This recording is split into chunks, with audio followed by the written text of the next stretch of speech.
तो सबसे पहले तो मैं आपके सवाल का जवाब देने से पहले दो बात पहले बोलना चाहूँगा। एक तो ये कि कल जो बालासोर उड़ीसा में एसके मोहम्मद मकानदार का जो गौरक्षकों ने मॉब लिंचिंग के ज़रिए उनकी मारकर उनकी गाड़ी को रोककर हत्या की, मैं उसका सख्त मजम्मत करता हूँ। और अफसोस की बात यह है कि उड़ीसा में बीजेपी की सरकार है। पहले एक एफआईआर तो मरने वाले पर और ड्राइवर पर बुक हो गया, और बाद में जब मीडिया में से प्रेशर बढ़ गया तो उसके बाद 103 सबसेक्शन 2 में मर्डर का चार्ज लगाया गया। ये बीजेपी जहाँ जहाँ पावर में है वहाँ पर इस तरह से खुली छूट दी जा रही है सो कॉल्ड गौरक्षकों को। वो किसी को भी मार सकते, किसी को भी रोक सकते, मनमानी कर सकते, रूल ऑफ लॉ को ख़त्म कर सकते और फंडामेंटल राइट्स को ख़त्म कर सकते। और ये कंटिन्यूसली हो रहा है। ये इन लोगों को जो एक लाइसेंस दे दिया गया है कि तुम किसी को भी रोक सकते, पीट सकते, और अगर तुम्हारे दिल को खुश करना है तो तुम किसी की जान भी ले सकते। मैं इसका स्ट्रॉन्गेस्ट वर्ड्स में कंडेम करता हूँ। दूसरा यह है कि बैतूल में मध्य प्रदेश में एक नईम साहब जो अपनी ज़मीन पर आदिवासी बच्चों के लिए नर्सरी से लेकर क्लास 8 तक 20 लाख अपने पैसों का खर्चा किए, पंचायत से उनको एनओसी मिल गया, और जिस गांव में जिस जगह पर वो अपना ये स्कूल खोल रहे थे ताकि बच्चे पढ़े, दलित आदिवासी, वहाँ पर सिर्फ 3 मुसलमानों के घर थे और एक झूठा रूमर उठा दिया गया। ये हमेशा ऐसी होता है कि कोई मुसलमान अगर घर बना रहा है या कुछ बिल्डिंग बना रहा है तो कुछ मदरसा बना रहे हैं, मस्जिद बना रहे, और फिर पंचायत के एनओसी रहने के बावजूद भी वहाँ पर जाकर उनकी स्कूल की जो बन रही थी इमारत उसको तोड़ दिया गया। मैं इसका सख्त कंडेम करता हूँ कि आखिर क्या पैगाम देना चाह रहे बीजेपी रूल्ड स्टेट्स। आखिर क्या पैगाम देना चाह रहे कि भाई आप कैसे मदरसा खोलेगा? वो 3 घर अगर गांव में मुसलमानों के स्कूल खोलना चाह रहा, अपने पैसों से पंचायत से एनओसी लिया वो। तो ये सरासर ये वाक़यात ये बताते हैं कि डिस्क्रिमिनेशन मुसलमानों से किया जा रहा है। कभी जान उनकी ली जाती है तो कभी उनकी मेहनत की गाढ़े खून की कमाई को बर्बाद कर दिया जाता है। तो अब आपका जो सवाल था, यकीनन मैं शुक्रिया अदा करना चाहूँगा अल्लाह सुब्हाना व तआला का कि महाराष्ट्र में मजलिस-ए-इत्तेहादुल मुस्लिमीन पार्टी के 125 कॉरपोरेटर्स कामयाब हुए। मैं शुक्रिया अदा करना चाहूँगा महाराष्ट्र की आवाम का कि उन्होंने बढ़ चढ़कर अपने वोट का इस्तेमाल किया, और मैं शुक्रिया अदा करना चाहूँगा उन तमाम वोटर्स का जिन्होंने एमआईएम पार्टी के कैंडिडेट्स को अपने वोट से, अपनी दुआओं से नवाजा और हमको इस कामयाबी से हमकिनार किया। मैं शुक्रिया अदा करना चाहूँगा महाराष्ट्र के हमारे प्रेसिडेंट इम्तियाज़ जलील साहब का, और वेस्टर्न महाराष्ट्र के ज़िम्मेदार का, और हमारे वाइस प्रेसिडेंट यूसुफ पुंजानी साहब का, एमआईएम पार्टी के तमाम मेंबर्स का, प्राइमरी ब्रांच के प्रेसिडेंट्स का, और कि उन्होंने बड़ी मेहनत की। मैं शुक्रिया अदा करना चाहूँगा बिहार प्रदेश के हमारे अध्यक्ष अख्तर ईमान साहब का, हमारे स्पोक्स पर्सन आदिल हसन साहब जो मेरे बाजू बैठे हैं, जो आकर कैंपेन किए।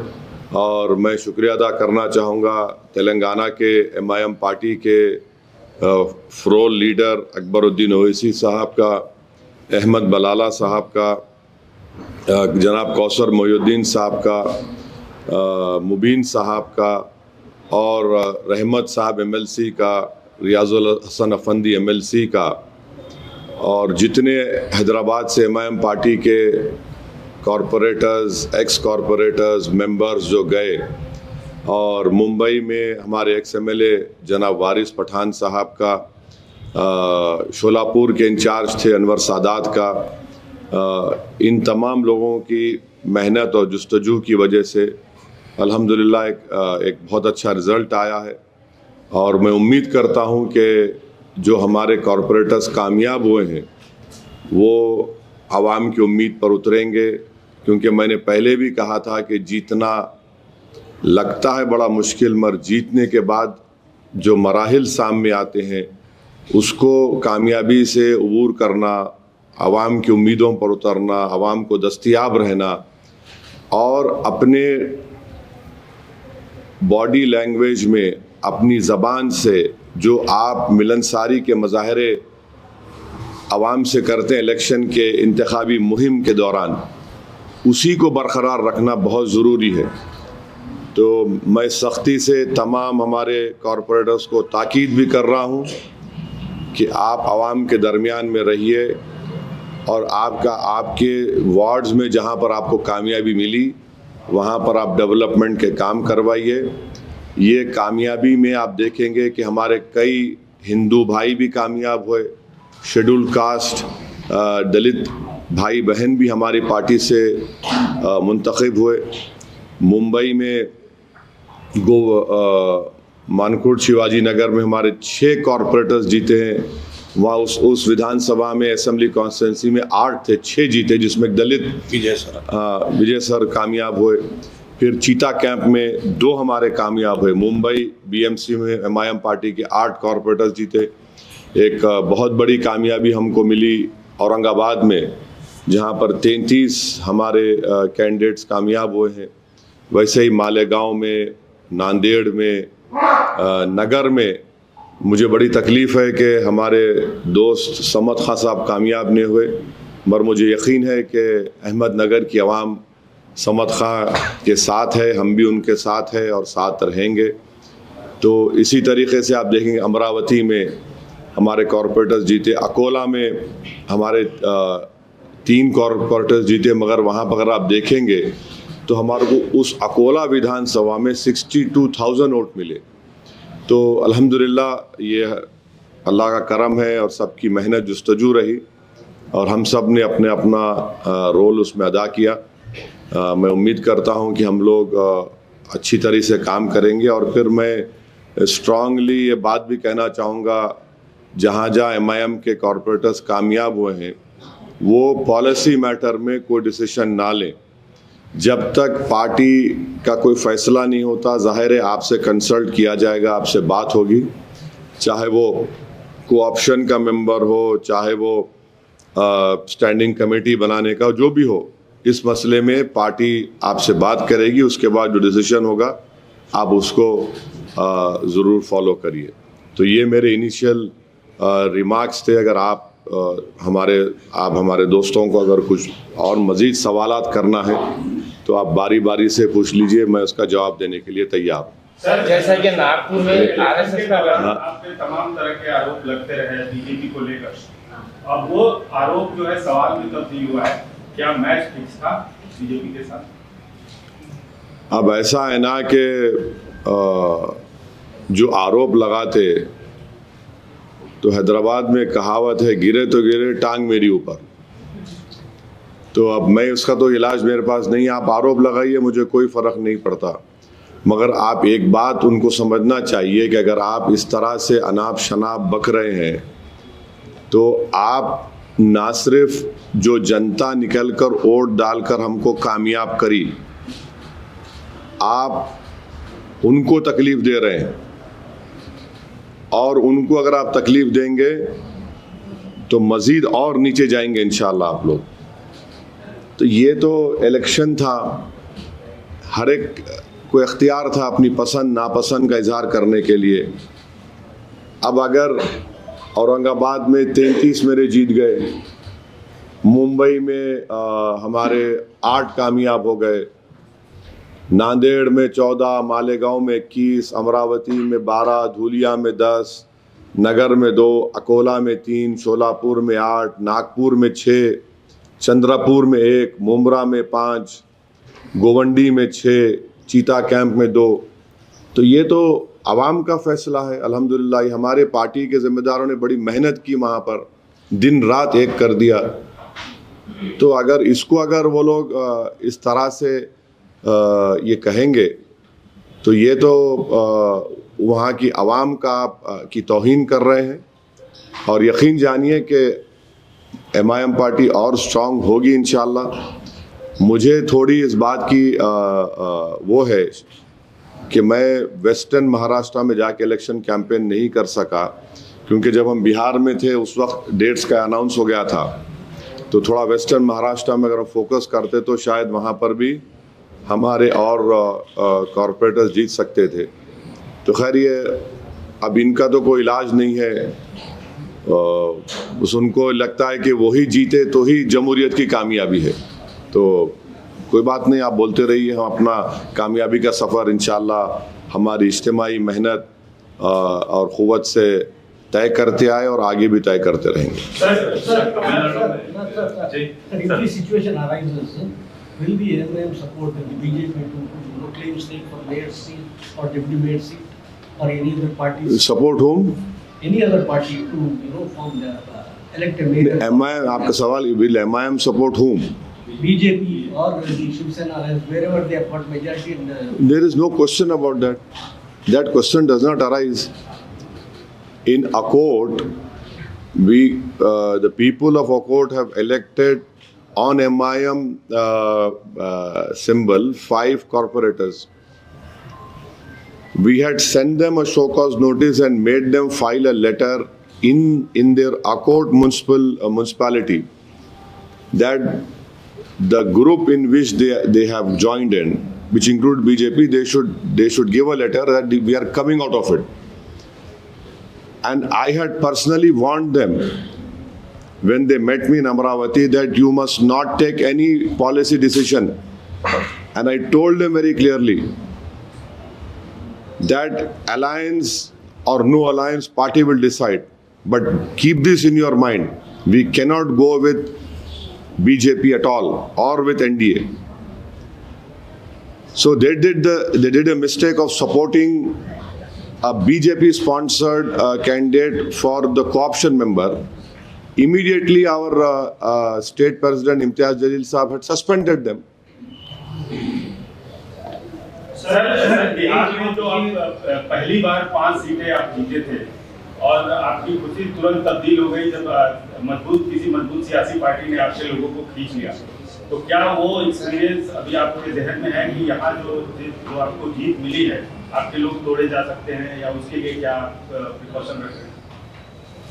नहीं, अगर कोशिश करेंगे तो फिर इनको जनता की तरफ से तमाचा मिलेगा।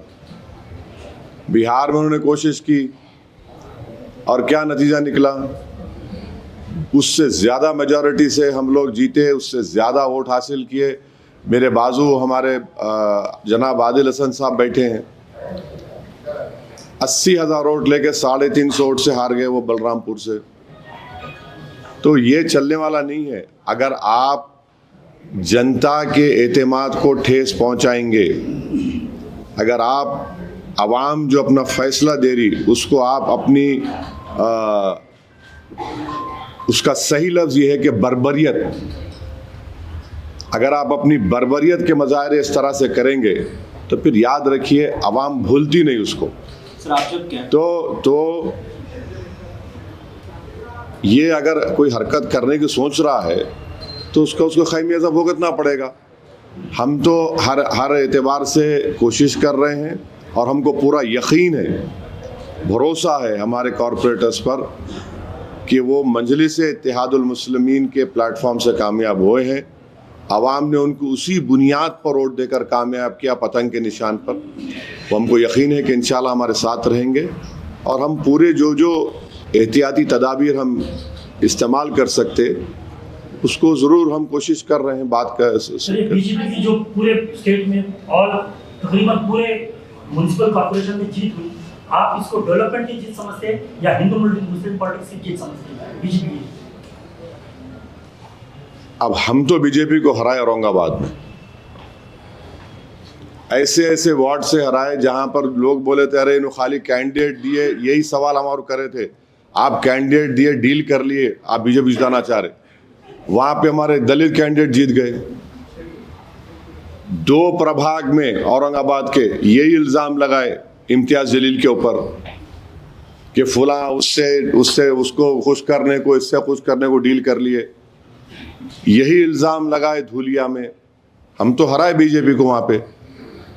तो ये अब ये वर्डिक्ट कैसा आया, क्यों जीते ये लोग, तो ये तो अब वो पार्टीज को तय करना है जो हमको भी गाली देते, तो आवाम का फैसला है। कैसा है ना कि अंग्रेजी कहावत है, victory has many fathers, defeat has none. तो वो डिफीट क्यों हुई, वो बड़े जय्यद लोगों को बोलना पड़ेगा, मगर जहां तक वोटर लिस्ट थी, वोटर लिस्ट सही थी, वोटर लिस्ट सही थी। अब इससे बढ़ के अगर कोई बाद में कोई निकलता है तो मेरे को नहीं मालूम, क्योंकि हम लोग देख रहे थे, वोटर लिस्ट को चेक कर रहे थे, तो वोटर लिस्ट तो चुनाव में सही थी। कई आरोप करते हैं सर, कई लोगों के नाम नहीं आए हैं सामने, और कई लोग जब ईवीएम खराब होने की वजह से कई बूथ्स पर देखिए, अगर ईवीएम काम नहीं करती है तो ईवीएम जब अगर 1 घंटा ईवीएम काम नहीं करती है तो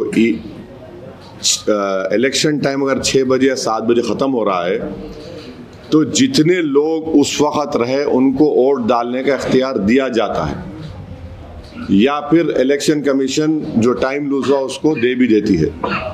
अब जिसके नाम नहीं आए, ऐसा तो मेरे को तो मैं नहीं सुना पोलिंग के दिन, क्योंकि हम लोग क्लोजली फॉलो कर रहे थे एमआईएम पार्टी के जिम्मेदारों से, हमारे बिहार के, दिल्ली के शोएब जामाई साहब नागपुर के जिम्मेदार थे, सब लोग से हम कांटेक्ट में थे।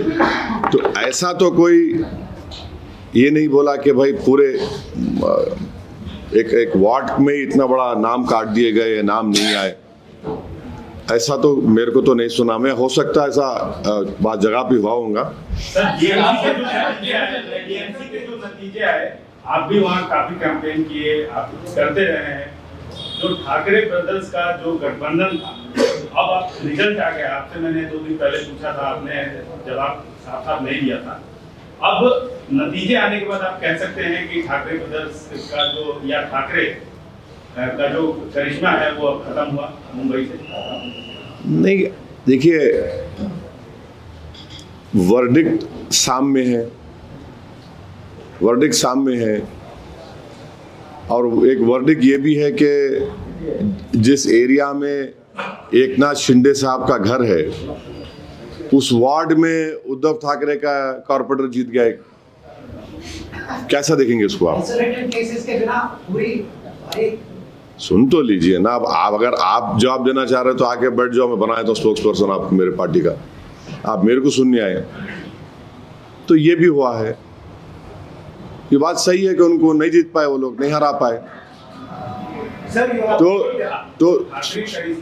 नहीं, अब देखिए, हमारी पार्टी का करिश्मा चला, हम शुक्रगुजार हैं अल्लाह के। अब दूसरों का मेरे को नहीं मालूम। नहीं, सुनिए, देखिए, जूता मैं ही पहनता हूं तो मैं अपने जूते की पॉलिश करता हूं, समझे ना। मैं अपने पार्टी के बारे में बोल सकता हूं कि अल्हम्दुलिल्लाह वहाँ की आवाम के दिल में एमआईएम पार्टी की मोहब्बत थी, है, और बड़ी मजबूती से वो दिख कर आई मतदान के दिन, हक़ रायदही के दिन। तो अब देखिए, मुझे अपने बारे में फिक्र है, मैं ये नहीं बोल सकता कि आप क्यों चमक रहे हैं, भाई मुझे चमकना है ना। तो अब मुझे दूसरों में लाइट डिम है, ट्यूबलाइट बंद हो गई, उससे मतलब मेरे को नहीं है, मेरे को अपने से मतलब है। आपका ऑब्जर्वेशन क्योंकि आप पॉलिटिशियन हैं और बहुत मतलब संसद में आपका नाम है, आप एक समझ और सोच रखते हैं, उस पर पूछा जा रहा है। नहीं, आप ज्यादा मेरी तारीफ कर रहे हैं। आपका ऑब्जर्वेशन सर, देखिए, ये सवाल का जवाब जो है ना, जो आप लोग टीवी चैनल पे एनालिस्ट को बिठा लेते हैं ना, तो उनसे पूछिए। मैं एक पॉलिटिशियन हूँ, इतना जल्दी ये कैसा बोल सकते हैं आप किसी को भी इसके बारे में? नहीं बोल सकते जब तक आप रिजल्ट पढ़ेंगे नहीं और कीनली आप पूरा पढ़ के सब चीज़ दिखा के आप जो बोलना मुझसे बोलवाना चाह रहे हैं जब बोल सकूंगा। अभी तो 24 घंटे भी नहीं हुए रिजल्ट आके। सर, आप जब कैंपेन कर रहे थे इलेक्शन में अखरोट की सीट को लेकर बीजेपी एमआईएम के अलायंस का देखिए आपको सुन लीजिए आप, मैं अभी इसका जवाब दे दिया। मेरे को ये सब मालूम, मैं नहीं बोलना चाह रहा हूँ कौन क्या क्या खेल खेलते कैसा करते, वो छोड़ दो आप। मैं बोल दिया, उस सवाल का जवाब दे दिया। इम्तियाज जलील साहब उनको सस्पेंड करे। पहले मर्तबा में पूरा तफसील से बोला आपको। अगर आप अंग्रेजी में आप उर्दू समझ में नहीं आए तो इंग्लिश में बोलता हूँ, आप बोले बोलते हो। Sir, you had made major gains in Sambhajinagar. You have made major gains in Sambhajinagar, Malegaon, Amravati. These places used to, before in the previous elections, a strong traditional base for Congress. Again, the talk of whether MIM is cutting into the strong Congress strong base is arising. What questions is this? Are we living in a feudal system? You please tell me. Anyone can come and contest against me. When you don't contest against me, your information is wrong. Last time, you know how many corporators we won in Aurangabad? Please tell me. Congress. No, how many we won? Last time. You don't know. We won 25. From 25, it went to 33. So it is not. See, that is what we are saying. So ऐसा अगर आप बोलते रहेंगे, आप ऐसा था, ये था, तो अरे ये क्या है भाई? ये जमहूरियत है। कोई राजा रजवाड़ों का मामला है क्या? वो हमारे क्या बोलते हैं अख्तर अली मान, वो डायलॉग उनका, अब कोई बोलो रानी के कोख से अब कोई राजा पैदा नहीं। हाँ, अब कोई रानी के कोख से राजा नहीं पैदा होगा। अख्तर अली मान का ये पेटेंट डायलॉग है, हर तकरीर में बोलते हैं अख्तर अली मान, यही बोलते हैं ना। जी। तो अभी अब कोई रानी के पेट से राजा नहीं पैदा होता। नाम रख लो राजा, तो राजा नहीं बनता उन्हें। एक तो याद रख लो आप लोग, आप कुछ भी नाम रख लो उसको, गुलाब जामुन नाम रख लो, रसमलाई बोल दो, कुछ भी बोल दो।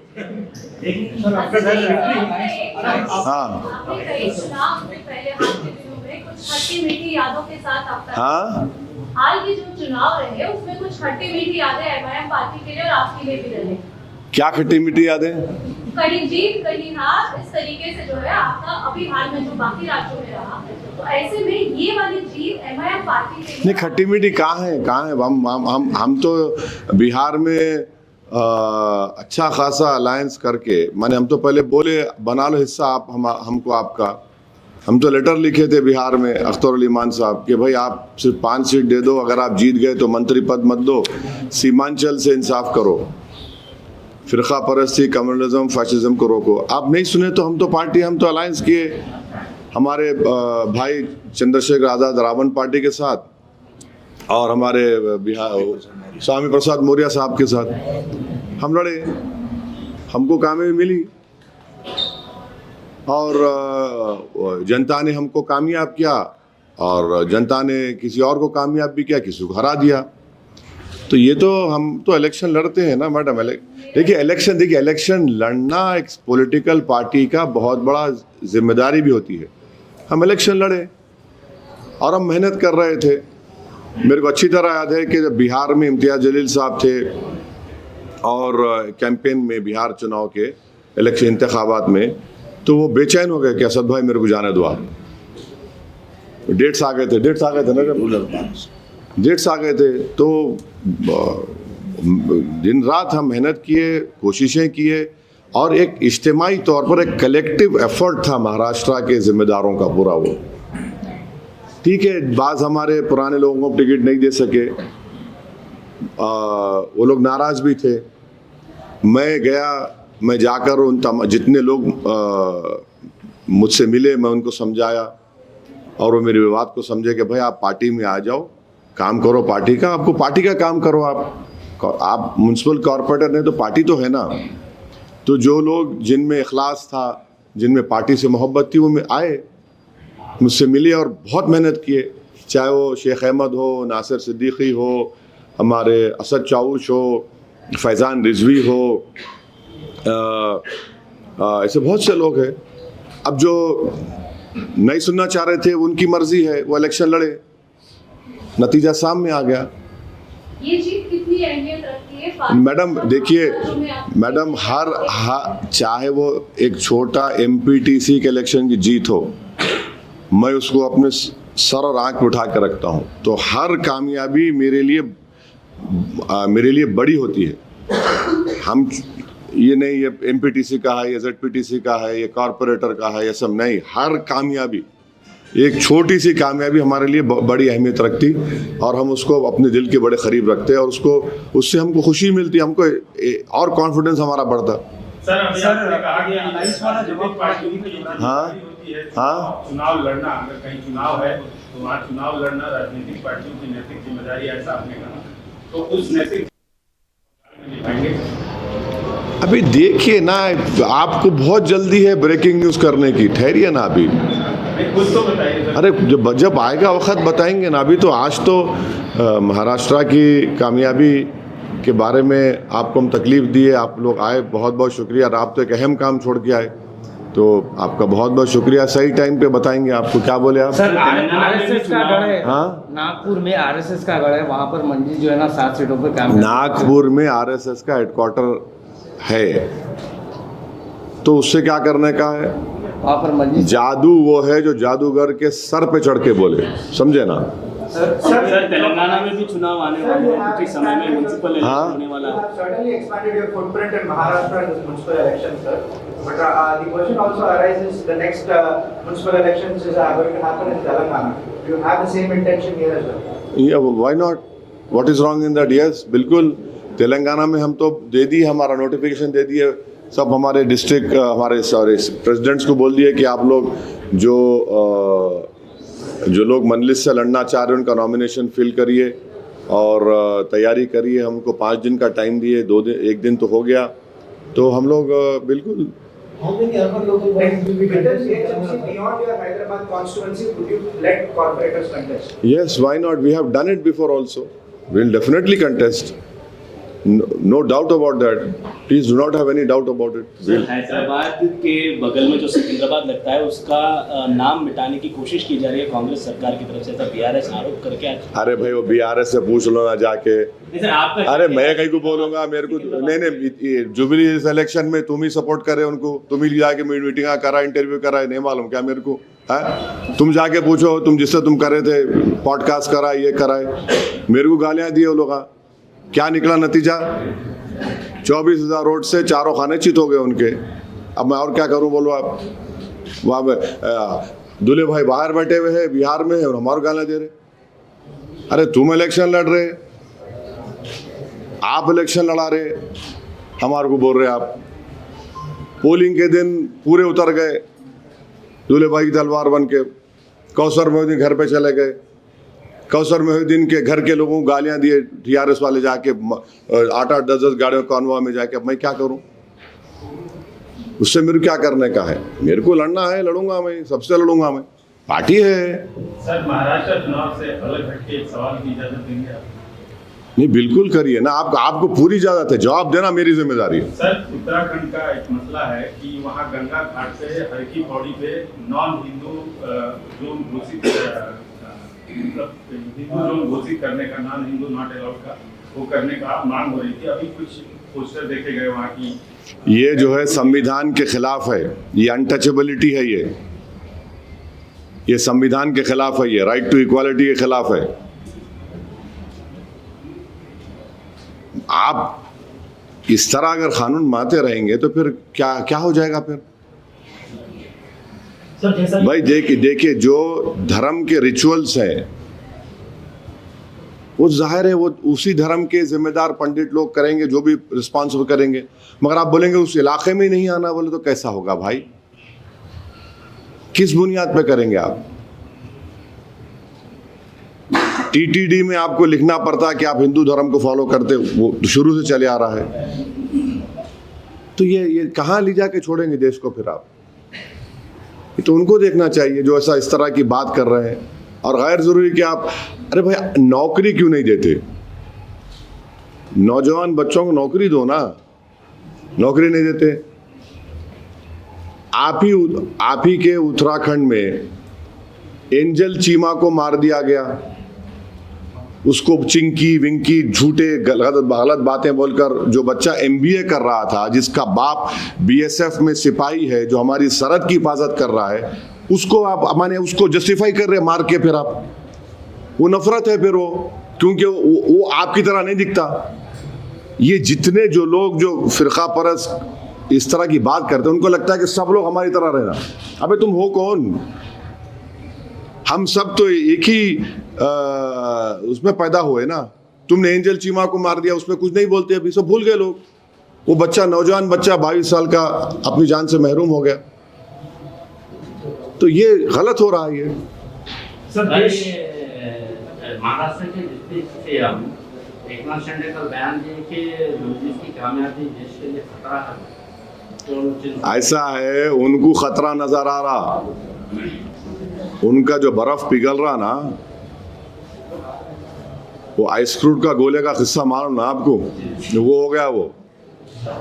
तो बर्फ पिघल रहा उनका, तो उनको कुछ नहीं दिखा तो हमारे को बोल रहे।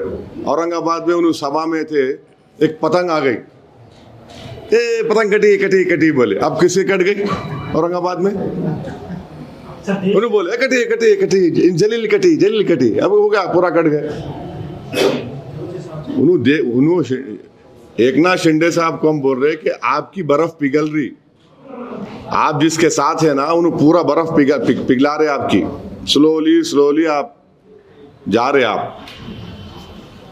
सर देश में 12 महीने तक चुनाव के बाद चुनाव। हाँ तेलंगाना में नहीं, अभी तो सब कुछ भी नहीं है ना, कुछ भी नहीं है अभी तो। मतलब सभी जगह से, सभी कैंडिडेट से हाँ लड़ेंगे जब हालात सिचुएशन देख के उस वक्त क्या होता। अभी तो बोलना, अभी तो नहीं है कुछ। बंगाल के लिए नहीं बोल रहे सर। अरे तुमको बंगाल ऐसा है यार कि मिष्टी डोई तुम खिलाना चाह रहे क्या मेरे को? कैसे दिख रहा है मेरे को? ठहरो जरा। हाँ लड़ेंगे। अरे बंगाल का बताएंगे आपको, बताएंगे जल्दी क्या है उसमें। सर देश में चुनाव के बाद चुनाव होते रहते हैं। 12 महीने आप चुनाव में बिजी होते हैं, आप प्रधानमंत्री हो। तो अब देश का माहौल ऐसा हो गया कि हिंदू और मुस्लिम, यानी कि रोज अखबार उठाकर देखो, एक बात सुनिए, देश को कहां तक सुरक्षित रखने की कोशिश। एक बात सुनिए, आप चुनाव के खिलाफ है? बिल्कुल नहीं है सर, लेकिन ऐसा एक ठहरो देखो, चुनाव तो होंगे ना। आप ऐसा दिख रहा है आप डिक्टेटरशिप की ज़हनियत के हामिल है आप।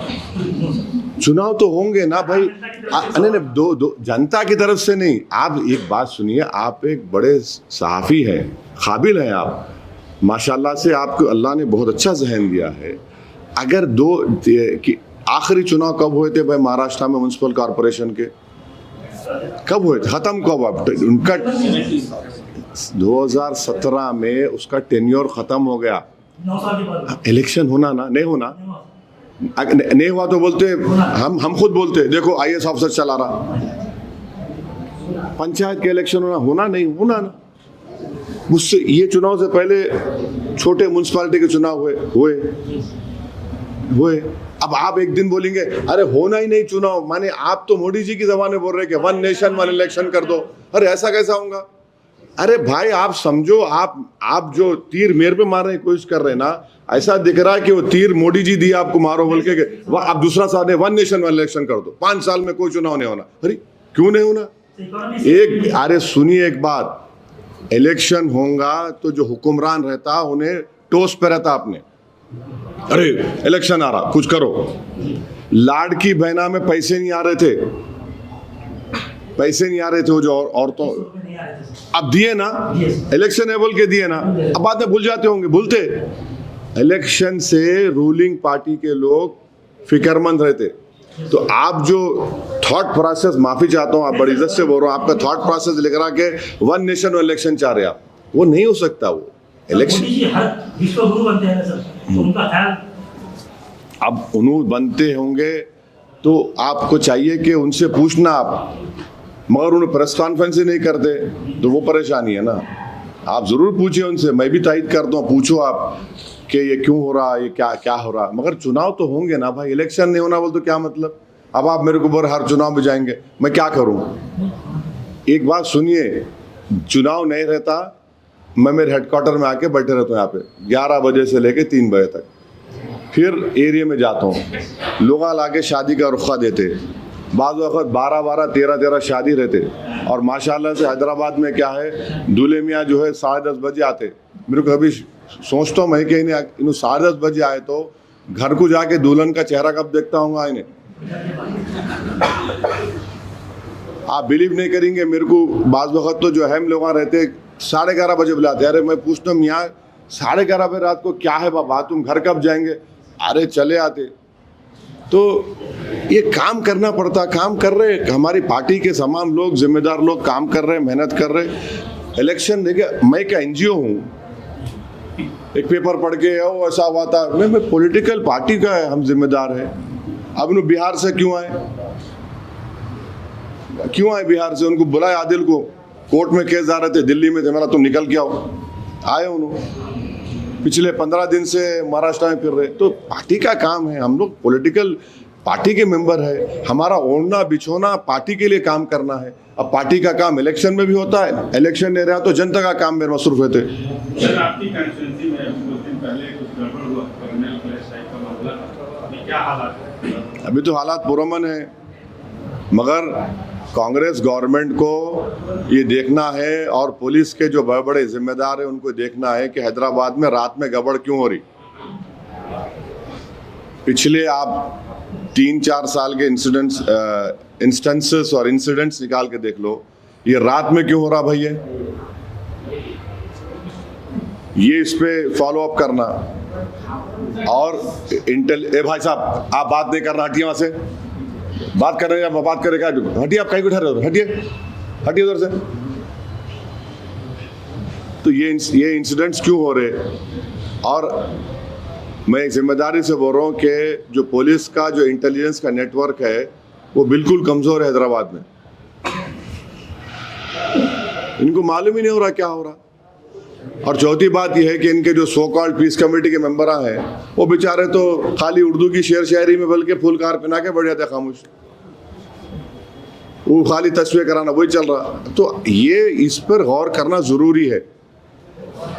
ये कम्युनल फोर्सेस को मौका नहीं देना चाहिए। और सबसे अहम बात यह है कि हैदराबाद एक ब्रांड है, सिर्फ तेलंगाना के लिए, पूरे देश के लिए, और एक इकोनॉमिक हब बनते जा रहा है।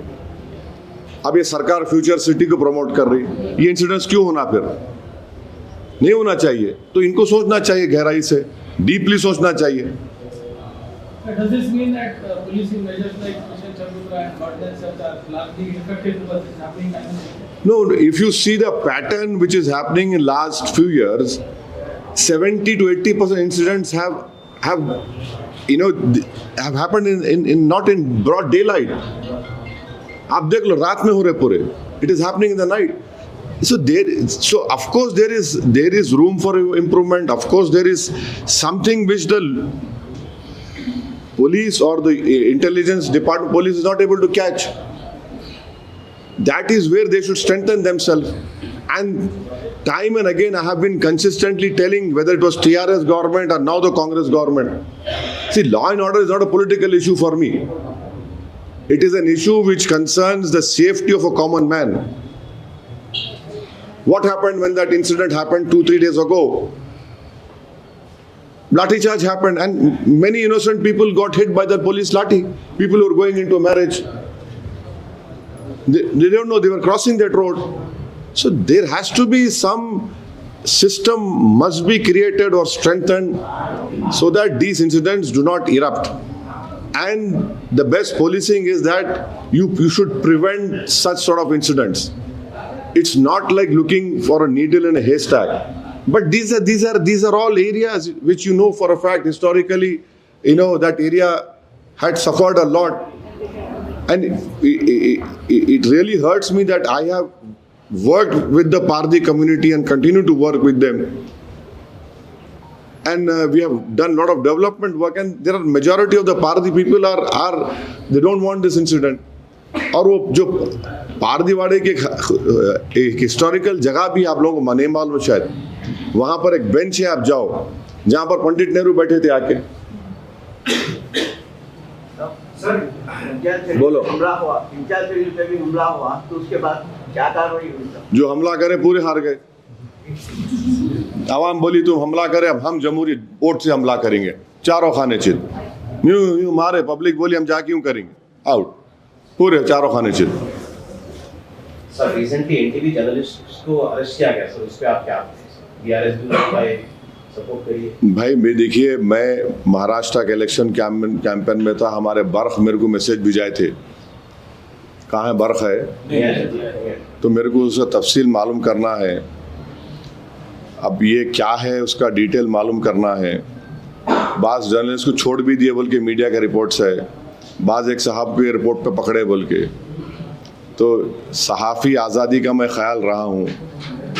तो अब इस पर्टिकुलर इंसिडेंट के बारे में क्या है, मैं आप लोगों से बाद में बात करके कुछ तबसरा कर सकता हूँ। Sir, on the international front, India is likely to either pull out from Chabahar port operations in Iran because of Trump's actions is a very big ongoing debate, sir. What do you think? Do you think India should still have a presence in Iran's Chabahar port? No, according to the Hindu newspaper and Economic Times report, we had transferred the money to the Iranians to build it, because we knew that such, according to the report of these two newspapers, that sanctions will be coming. But Chabahar is very important for India, because that will give us an entrance to not only Afghanistan but to other Central Asian republics. And we hope that the government will not succumb to this pressure tactics, because end of the day, if one country is protecting their interests, we have all the right to protect our interest. We have to have a connection through Iran with Afghanistan and to the Central Asian republics. So we hope that that sort of independence the government of India will show. साहब, अभी एक मोहतरमा का statement आया है कि जो है एमआईएम की जो पतंग है वो सैंपल को चेंज करो बोल के, तो इलेक्शन कमीशन को लोग जो है कंप्लेंट करेंगे बोल के बोल रहे हैं सैंपल हटाने के लिए, क्योंकि एक फेस्टिवल का वो है बोल के बोल रहे हैं। तो इसके ऊपर आप अब क्या बोलेंगे अब उनको?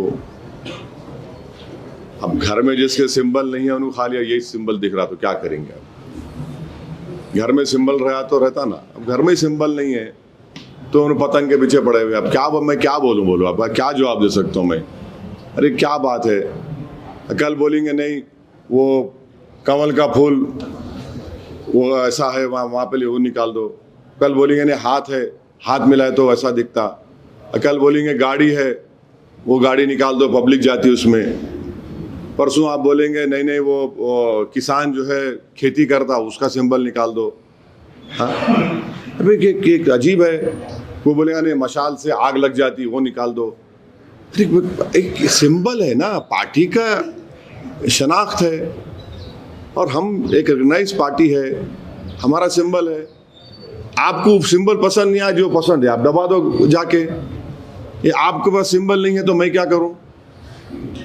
तो ये क्या होता है, ये लोग जो बोलते ना, ये लोग घर में कुछ प्रॉब्लम दिखता है मेरे को। इसके बारे में सर ये सोशल मीडिया पे एक लेडीज का वीडियो आया था पत्नी के बारे में, ये अकबर साहब महाराष्ट्र में इलेक्शन कैंपेनिंग के दौरान कर रहा था, हाँ पतंग का निशान बोले तो उस पर एतराज कर रहे थे। हाँ वो अकबर साहब से तो ज्यादा मोहब्बत है, उन्होंने बुनेर से ज्यादा हैंडसम है ना उन्होंने। और कुछ तमिलनाडु इलेक्शन में क्या होगा? अभी देखेंगे सर, देखेंगे। हमारे वकील साहब पार्टी प्रेसिडेंट है, सबसे बात करना है, बात करके हम लोग डिसाइड करेंगे। बिहार में बंगाल का जो है आदिल साहब को मैं भिजाया था, आदिल साहब से हम बात करने वाले हैं। उन्होंने जाके 3-4 दिन में गुजारे हैं, पूरा लिए हैं और हम बात करेंगे। तेलंगाना में स्टार्ट होने वाला है, तो सारे लोग चिंता है। नहीं, हम लोग, हमारी पार्टी की तरफ से हम लोग पूरी रहबरी करेंगे, पूरा हमारे से जो गाइडेंस होगा हम करेंगे, हम ताकि किसी भी जेन्युइन वोटर का नाम ना कटे। और सबसे बड़ा ख़तरा क्या है कि अगर किसी का नाम इंक्लूड नहीं हुआ है तो मैं इसकी मुखालिफत इस बुनियाद पर करता हूँ SIR की कि इलेक्शन कमीशन कोई अख्तियार नहीं है मेरी सिटीजनशिप चेक करने का, वो मिनिस्ट्री ऑफ होम अफेयर्स का NRC रूल्स के तहत है। वो ECI कैसा करेगा? और फिर अफसोस की बात यह है कि एक नेवी के वाइस एडमिरल को नोटिस चले गई, और गोवा के एक एक्स MP को नोटिस चले गई कि आप आके बताओ कि आप सिटीजन है। अरे MP है, एक्स MP है। हाँ, खैर उनका बोल सकते कि उन्होंने है संभल के और बंगाल को खेल रहे, तो मगर ये एक एक्स MP, और फिर आप एक नेवी के इतने बड़े ओहदे पे एक आदमी रह चुके हैं। तो हम पब्लिक से भी अपील करेंगे कि SIR में जो 2002 का वोटर लिस्ट है उसमें जहां कहीं भी होगा, तेलंगाना है देश में 2002 एक बेंचमार्क बना दिए, तो उसमें जिसका नाम है उनका भी नाम लिखना है, उनका नाम इलेक्टोरल सर्टिफिकेट लेके आपके बेटा बेटी का नाम डलवाइए। और जो 10 डॉक्यूमेंट्स है, मैं चीफ मिनिस्टर रेवंत रेड्डी साहब को बोला हूं कि जितने गवर्नमेंट के मी सेवा सेंटर्स है जहां से आप 10th का सर्टिफिकेट, बर्थ सर्टिफिकेट दिया जाता, उसको पब्लिक अगर अप्लाई करेंगे तो आप प्लीज़ उसको दीजिए, ताकि वो डॉक्यूमेंट्स लगा के उनका नाम शामिल किया जा सकता। अब नहीं मालूम गवर्नमेंट इस पे हमारी रिक्वेस्ट पर, रिप्रेजेंटेशन पर क्या एक्शन ली, वो तो आपको गवर्नमेंट से पूछना पड़ेगा, तेलंगाना गवर्नमेंट को। मगर तेलंगाना में जो बोल रहे, जब भी SIR होगा हमारी पार्टी पूरा उसमें ताउन पेश करेगी, और हमारी हत्तल इम्कान कोशिश होगी कि किसी का नाम, जेन्युइन वोटर का नाम ना कटे, क्योंकि इसका रास ताल्लुक, बड़ी बदबख्ती की बात है, अनफॉर्चुनेट है कि सिटीजनशिप से जोड़ दिए उसको। हाँ, फॉरेन पॉलिसी में पहले अलीन सिस्टम था। क्या था? अलीन बोले तो किससे भी न्यूट्रल था, नॉन अलाइन थे। हाँ।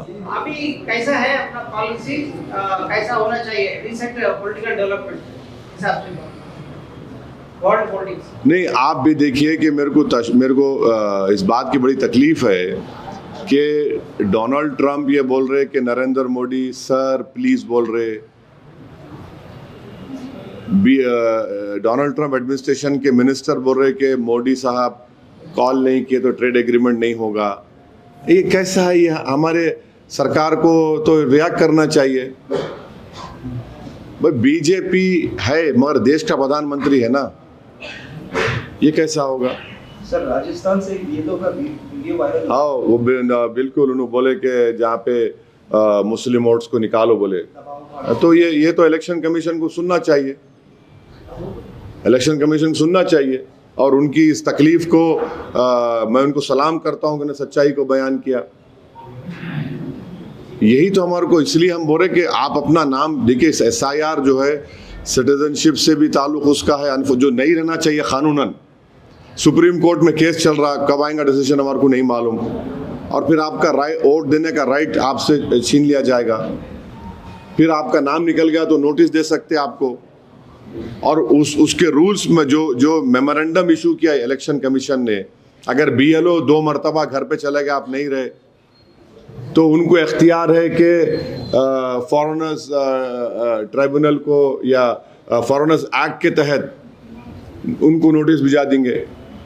तो ये आसान नहीं है, इसको सब लोग सीरियस रहने की ज़रूरत है। हम तो तेलंगाना के जब SIR शुरू होगा, मैं हमारे हैदराबाद के ज़िम्मेदारों से बातचीत किया हूँ, इर्रेस्पेक्टिव ऑफ रिलीजन, सबको हम बोले कि हम लोग सब मिलके इसके ऊपर बोलना चाहिए कि जिसका नाम है और जो जेन्युइन वोटर है, 18 साल के हो चुके हैं, उनका नाम आना चाहिए, और हम लोग करेंगे। सर अनऑथराइज्ड पर्सन जो है हिंदुस्तान में पूरे, घर घर जा रहे हैं, कार्ड्स चेक कर रहे हैं, जिनको कोई अथॉरिटी नहीं है, नहीं, और नहीं। वो लोग बांग्लादेशी घोषित कर रहे हैं। नहीं, अनऑथराइज है तो उनको आप बात ही नहीं करें, एंटरटेन ही नहीं करना उनको, उनसे बात ही नहीं करना, आप बात ही नहीं करना। और ये बांग्लादेशी बोलना, देखिए एक बात सुनिए, जो बीजेपी नहीं समझ रही है, अगर आप ऐसी तरह से बोलते रहेंगे तो बांग्लादेश में जो एक रेवोल्यूशन आया वहाँ पे, वो जनता का रेवोल्यूशन है, और बांग्लादेश स्टेबल होगा तो भारत के लिए बहुत ज़रूरी है स्टेबल बांग्लादेश, नॉर्थ ईस्ट के लिए। हम इस तरह से आप बांग्लादेशी बोलेंगे तो पड़ोसी है वो, वहाँ पर पाकिस्तान, वहाँ के ISI, चाइनीज़ और ऐसी ताकतें जो भारत से नफरत करते वहाँ पर पहुँच चुके हैं। तो हमको इस बात सोचना है, भाई देश के हित में बात करो तुम लोग, देश के हित में यह है कि बांग्लादेश स्टेबल हो, और हमारा कई हजार किलोमीटर का लैंड बॉर्डर और सी बॉर्डर भी है। Sir, another local issue regarding this Maulana Azad National Urdu University. The government had issued a notice to the university regarding 50 acres of land being unutilized, and the students have been protesting that, the state government or the university should not let go of that premises. What is your stand on this? Well, some Tom, Dick and Harry went and started criticizing me. Why should I react now? Those highly qualified people standing beside some highly qualified politicians who lost elections, every time they have to talk about my party. Why? Do they even know that how Manu was formed? Do they even know that during UPS time it was Asaduddin Owaisi who had got the then MOS HRD to Manu? Do they even know that it was Asaduddin Owaisi who had opened the first Manu school in Farooq Nagar? From class 1 to 10 CBSE course is being taught. Do they even know that 8 crores building was constructed on a police land with the permission of YS Rajshekar Reddy's government?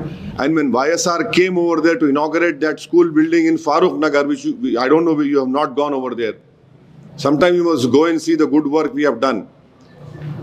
Rajshekar Reddy, he came in a bus. He said, "This is the building you want me to inaugurate?" I said, "Yes, sir." He said, "Not inaugurate." I was shocked. I said, "Why are you saying this?" He said, "No, why? How can you get only one school? What about the whole of Andhra Pradesh?"